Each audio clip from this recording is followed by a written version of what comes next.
ध्यान कैसे परमात्मा की प्राप्ति बनता गया। ध्यान एक रुक जाने की गहरी प्रक्रिया का नाम है। जब रुकना आता है तो हमको जीना भी आ जाता है। रुक जाने के भीतर ही चलने की कला छुपी हुई होती है। कैसे धार्मिक ग्रंथ व्यक्ति को सत्या की ओर ले जाते हैं।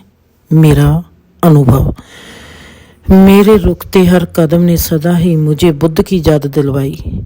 किसी की मौत ने बुद्धा को रोका तो बुद्धा मौत को जानने की तलाश में घर से चल पड़े।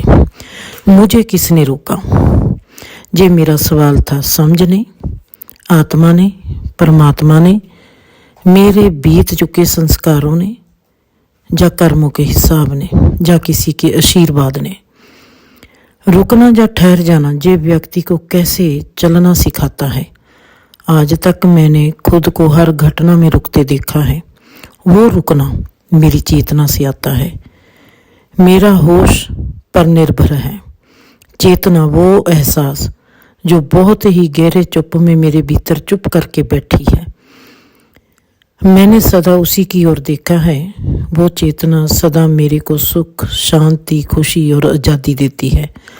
जितनी मेरी होशमंदी जागती है उतनी ही मेरे में हर क्रिया के प्रति जागरूकता उत्पन्न होती है। चेतना व्यक्ति को होशमंद कैसे बनाती है, यही तो जीवन की सबसे गहरी समझ की नीति है। हमारा जीवन चेतन स्वरूप की मूर्त है जो खुद को होश से ही भरता है। मैंने इशारे से बहुत बार जीवन से सवाल किया है और चेतना ने सदा ही मेरे को प्रयोग के राही जवाब दिया है। मेरे रुकने में मुझको हर घटना से बचाया और मुझको जीने की कामयाबी की राह का राही बनाया। होश हमको कैसे रुकना सिखा देता है।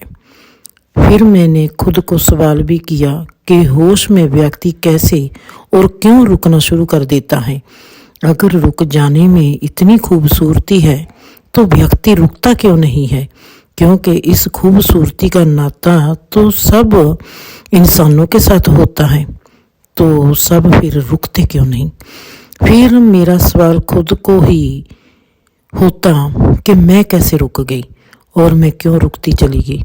इसके पीछे जरूर कोई सोच या कोई भाव काम करता होगा। अगर कोई सोच है तो वो क्या है, अगर कोई भाव है तो वो क्या है।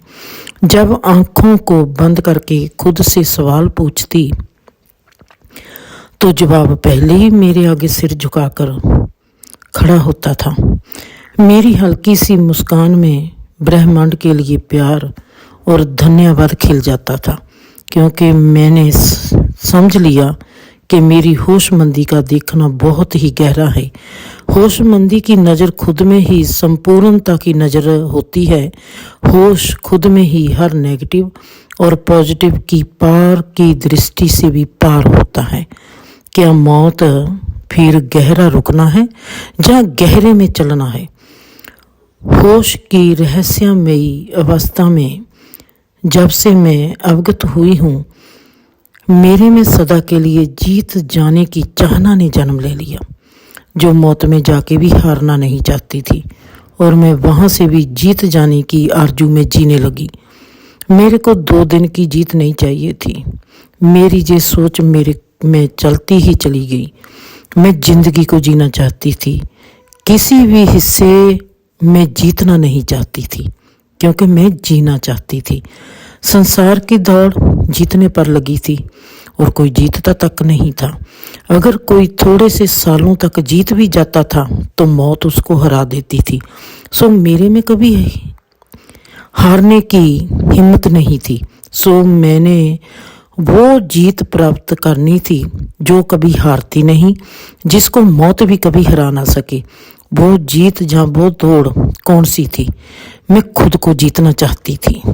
मेरी दौड़, मेरी सोच मेरे साथ ही थी, मेरी प्रतियोगिता मेरे साथ ही थी, मेरा विरोध भी मेरे साथ ही था, क्योंकि मेरा विरोध मेरे भीतर के उस संसार के साथ था जो दुख, दर्द, तकलीफ, तनाव, घुटन, बेबसी, लाचारी और रोगों की कैद में था। क्या वक्त भी मौत को पीछे छोड़ देता है? आज भी मुझको याद है, जब हम मौत से डरते हैं तो मौत हमारे आगे होती है। जब हम मौत की गहराई को समझ और जान लेते हैं तो वक्त मौत को पीछे छोड़ देता है। मेरी आज़ादी का जश्न तब शुरू हुआ जब मैंने देखा कि जो बीत गया वो रूप और आकार क्या था, जो साथ बहता गया वो वक्त था, जो पीछे छूट गया वो अज्ञान था। मौत को जब मैंने अज्ञानता की पंक्ति में खड़े देखा तो मुझको मेरे में आज़ादी मिल गई। आज मेरी हर हार ने पहली पोजीशन प्राप्त कर ली। आज मैं एक दुआ से भरी हुई एक शख्सियत बन गई और आज मुझको कोई भी वक्त हराएगा नहीं, बल्कि मेरे साथ चलेगा। कोई भी दर्द मुझको कैद नहीं कर पाएगा, कोई भी सीमा मुझको बांध नहीं पाएगी, क्योंकि आज मेरे साथ दोस्ती ब्रह्मांड ने निभानी है।